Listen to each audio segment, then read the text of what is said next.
সমস্ত দুনিয়ার বোঝা আপনার মাথায়, মনে শান্তি নেই, সমস্ত কাজে বাধা।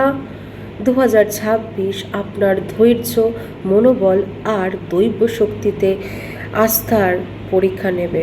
আপনি যদি মীন লগ্ন বা মীন রাশির জাতক বা জাতিকা হয়ে থাকেন, এই ভিডিওটি শুধুমাত্র আপনার জন্য। নমস্কার, অ্যাস্ট্রোস্টেবিলাসে আপনাদের সকলকে স্বাগতম।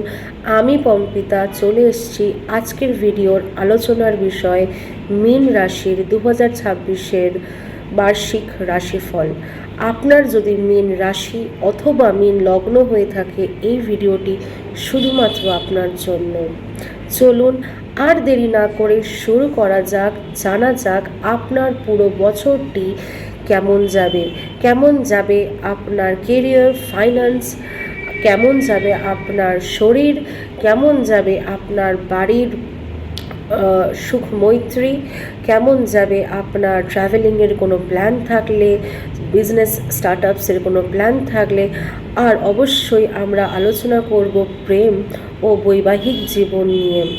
চলুন আর দেরি না করে শুরু করা যাক। বছর শুরু হচ্ছে বৃহস্পতিকে তৃতীয় ভাবে নিয়ে, অর্থাৎ আপনার তৃতীয় ভাব মিথুন রাশিতে বৃহস্পতি বকরি থাকছেন 11ই মার্চ অবধি। 11ই মার্চের পরে বৃহস্পতি আবার মার্গী হচ্ছে কর্কট রাশিতে আপনার পঞ্চম ভাবে। 31 অক্টোবরের পরে বৃহস্পতি নিজের রাশি পরিবর্তন করে যাচ্ছে আপনার ষষ্ঠ ভাবে সিংহ রাশিতে। রাহু পুরো বছরটাই থাকছেন আপনার দ্বাদশ ভাবে। কেতু থাকছে ষষ্ঠম ভাবে। 7.5 পিক ফেস চলছে। শনি আপনার লগ্নে। আপনি জীবন কি সেটা এই 2023-এর থেকে আপনি বুঝেছেন অনেকটাই অভ্যস্ত হয়েছেন 7.5 চাপে। কাজে বাধা, অবস্টাকেলস, ডিলেজ, কাজ ক্যান্সেল হয়ে যাওয়া, সবটাই আপনি অলরেডি এক্সপিরিয়েন্স করেছেন। এটা 7.5 পিক ফেজ চলছে। শনি 7.5 মানুষকে একাকিত্বতে ভোগায়, প্রতারিত করে, লোকজনকে চিনতে সাহায্য করে, আর আলটিমেটলি আমাদের নিজেদেরকে চিনতে শেখায়, আমাদের নিজেদের স্ট্রেংথ, উইকনেসকে বুঝতে শেখায়, কোনটা ঠিক কোনটা ভুল, কারা আসলেই আমাদের নিজেদের মানুষ তাদেরকে চিনতে বোঝায় 7.5। আমাদের ইলিউশনকে ব্রেক করে এই 7.5। তাই সব খারাপই খারাপ নয়। 7.5 পিক ফেজ চলছে। লাইফ খুব ডিফিকাল্ট। আমি নতুন করে আর আপনাদেরকে ভয় দেখাবো না। 7.5 পিক ফেজ, শনি আপনার লগ্নে। তবে কিছুটা হলেও রিলিফ পাবেন। 27 জুলাইয়ের থেকে শনি বকরি হচ্ছে কুম্ভ রাশিতে আপনার দ্বাদশ ভাবে। সেখানে থাকছে 11 ডিসেম্বর অবধি। প্রায় পুরো বছরটাই শনি বকরি অবস্থায় থাকছেন দ্বাদশ ভাবে। তাই এই যে প্রেজেন্ট সিচুয়েশন, এত মানসিক চাপে রয়েছেন, এত একাকিত্বে ভুগছেন, কাজে ডিলে, যেটা চাইছেন সেটা হচ্ছে না, প্ল্যান ক্যান্সেল হচ্ছে, প্ল্যান পিছিয়ে যাচ্ছে, ঋণে জর্জরিত হয়ে পড়েছেন, বন্ধুরা প্রতারণা করেছে, এই যে ডিপ্রেশনে ভুগছেন, অ্যাংজাইটিতে, ঘুম হচ্ছে না, এই কারেন্ট সিচুয়েশনের থেকে কিছুটা হলেও আপনি রিলিফ পাবেন। বছরের প্রথম 3 মাস জানুয়ারি থেকে মার্চ আপনার কাজের গতি ধীর হবে। প্রচেষ্টা তো আপনার প্রবল, তবে কাজে সাফল্য ডিলে করবে, কাজে বাধা আসবে, আপনি যেমনটা চাইছেন তেমনটা ফলপ্রসূ হবে না। এই সময় সহকর্মীদের থেকে কোনো প্রত্যাশা রাখবেন না। পুরনো প্রজেক্ট আটকে যেতে পারে। তবে ভালো বিষয় এই যে আপনার ডোমেস্টিক লাইফ, মানে আপনার ঘরোয়া পরিস্থিতি ভালো থাকবে। আপনি আপনার ফ্যামিলি মেম্বার্সদের থেকে, বিশেষ করে আপনার মায়ের থেকে সাপোর্ট পাবেন। এছাড়াও আপনার মানসিক স্থিতি ঠিক থাকবে। আপনার এই যে বাড়ি থেকে যে সাপোর্টটা পাচ্ছেন, দেখুন মানে নিজেদের লোকেদের থেকে সাপোর্টটাই তো আলটিমেটলি সবচেয়ে ইম্পর্টেন্ট। বাইরে যাই ঝড় তুফান হোক না কেন, এই যে আপনি সাপোর্টটা পাচ্ছেন তার জন্য আপনি মানসিকভাবে অটুট থাকবেন। এপ্রিল থেকে জুলাইয়ের সময়টায় আপনার উন্নতির ঢেউ আসবে। আপনার পরিশ্রমের ফল আপনি দেখতে শুরু করবেন। আপনি যদি কর্পোরেট সেক্টরে থাকেন বা কোনো সরকারি দপ্তরে থাকেন, সেই ক্ষেত্রে মানে সার্ভিস করেন, সেই ক্ষেত্রে আপনার প্রমোশন বা দায়িত্ব বাড়ার সম্ভাবনা রয়েছে। আপনি যদি ব্যবসা করে থাকেন তো সেই ক্ষেত্রে ইন্টেরিয়ারের পারপাসে অথবা টেকনোলজিক্যাল পারপাসে খরচা হতে পারে। তবে জুনের পর স্টেবিলিটি আসবে, নতুন কাস্টমার বেস, নতুন ক্লায়েন্ট বেস তৈরি হতে পারে।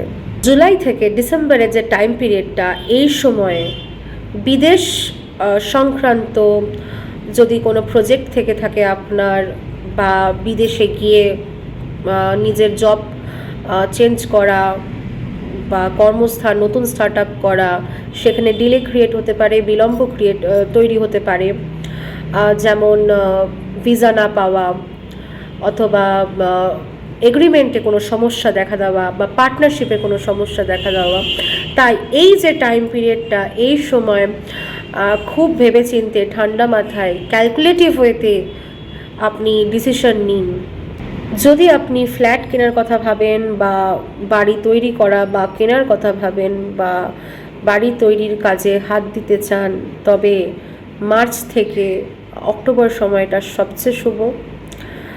তাই এই সময়টা আপনার যদি প্ল্যানিং থেকে থাকে যে বাড়ি কিনবো বা বাড়ি বানাবো, শুরু করব, তো সেই ব্যাপারটা ফলপ্রসূ হবে। প্রেম, বিবাহ ও সম্পর্কর দিক থেকে বছরের শুরুটা কিছুটা হবে বিভ্রান্তিকর। আপনি এমন কারোর প্রতি টান অনুভব করতে পারেন যে কিনা বিদেশে থাকে বা যার সাথে আপনার লং ডিস্টেন্স রিলেশনশিপ হবে, অর্থাৎ লং ডিস্টেন্স রিলেশনশিপ হওয়ার প্রবল সুযোগ রয়েছে।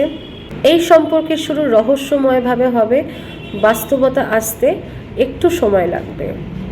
বিদেশ ভ্রমণের জন্য এই বছরটি প্রথম অর্ধে শুভ, অর্থাৎ বিশেষ করে জানুয়ারি থেকে মার্চ অবধি।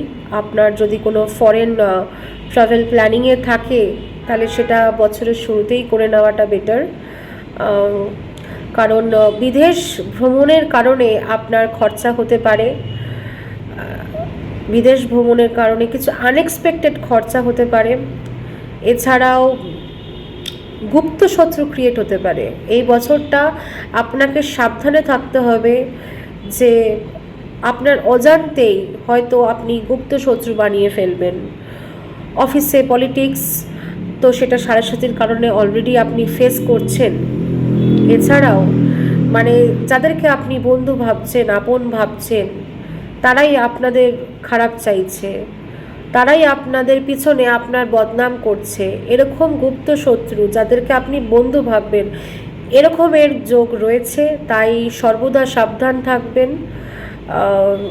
অফিসে বা কর্পোরেট লাইফে প্রফেশনালিজম মেনটেন করবেন। তাই সবাইকে বন্ধু ভেবে তাকে সেই জায়গাটা দেবেন না, এটাই আমার অ্যাডভাইস। এছাড়াও রেগুলার হেলথ চেকআপসের মধ্যে থাকবেন, কারণ শারীরিক দিক থেকেও কিছু গুপ্ত রোগ থাকতে পারে।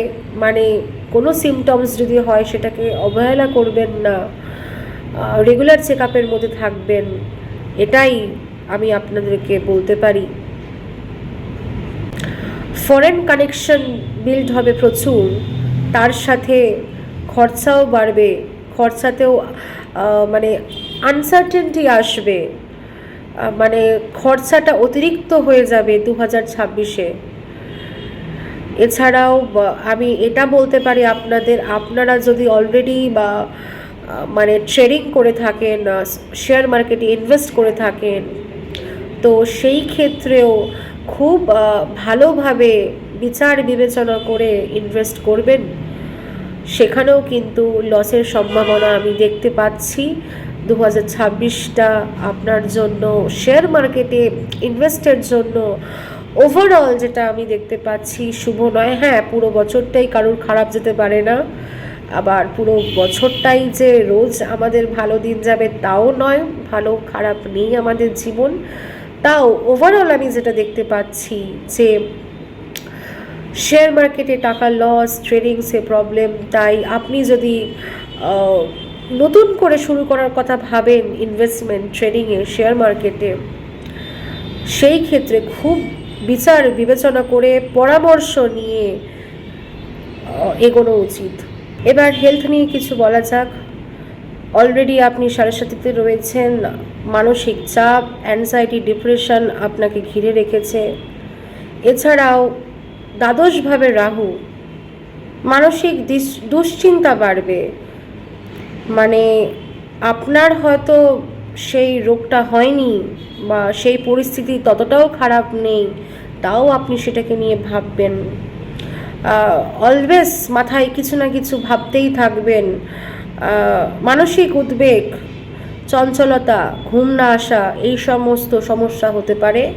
ডিস্টার্ব স্লিপ, এই সমস্ত সমস্যা হতে পারে। আর বছরের শেষ দিকে অক্টোবরের পরের সময়টা আপনাকে লক্ষ্য রাখতে হবে আপনার ওয়েট গেনের ওপর।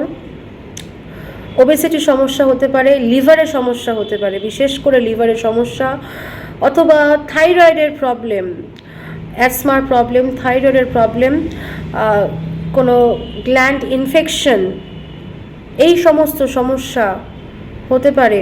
অক্টোবরের পরের সময়টাতে আপনাকে লক্ষ্য রাখতে হবে। যদি ফ্যামিলি প্ল্যানিংয়ের কথা ভেবে থাকেন তাহলে মার্চ থেকে অক্টোবর সময়টা সবচেয়ে শুভ, আপনি ডিসিশন নিতেই পারেন। এছাড়াও স্টুডেন্টসদের জন্য বিশেষ করে মার্চ থেকে অক্টোবর সময়টা খুব শুভ ও ফলপ্রসূ, ফ্রুটফুল হবে। আপনারা যারা বিদেশে পড়াশোনা করতে যেতে চাইছেন তাদের জন্য আমি বলবো বছরের প্রথম দিকটাতেই আপনি ডিসিশন নিন, কারণ বছরের শেষের দিকে ডিলে আসতে পারে, ডিলে ক্রিয়েট হতে পারে। পূর্ব ভাদ্রপদের জাতক বা জাতিকা তারা 2026 সালে তাদের স্পিরিচুয়াল ট্রান্সফরমেশন হবে।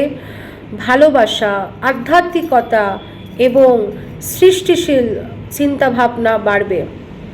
যারা উত্তর ভাদ্রপদের জাতক বা জাতিকা তাদের কর্মক্ষেত্রে পদোন্নতি, এক্সপ্যানশন, প্রমোশনের বছর হবে। তবে নিজের শরীরের প্রতি যত্নশীল হতে হবে। মা, বাবা বা সিনিয়রদের সাপোর্ট পাবেন। যারা রেবতী নক্ষত্রের জাতক বা জাতিকা তাদের সৃষ্টিশীলতা, প্রেম বা সৌন্দর্যবোধের বিস্ফোরণ হবে। আপনার সন্তান বা কাজের সাফল্যে গর্বিত হবেন। তবে অতিরিক্ত খরচা বা অলসতা আপনাকে নিয়ন্ত্রণ করতে হবে। এবার কিছু রেমেডিস ডিসকাস করা যাক। সাড়ে সাথী চলছে, সাড়ে সাথীর পিক ফেস চলছে, তাই চেষ্টা করবেন সপ্তাহে অন্তত একটা দিন শনিবার যদি নিরামিষ ভোজন করতে পারেন তা আপনাকে অনেকটাই শুভ ফল দেবেন। শনিদেবকে পুজো করবেন প্রতি শনিবার করে।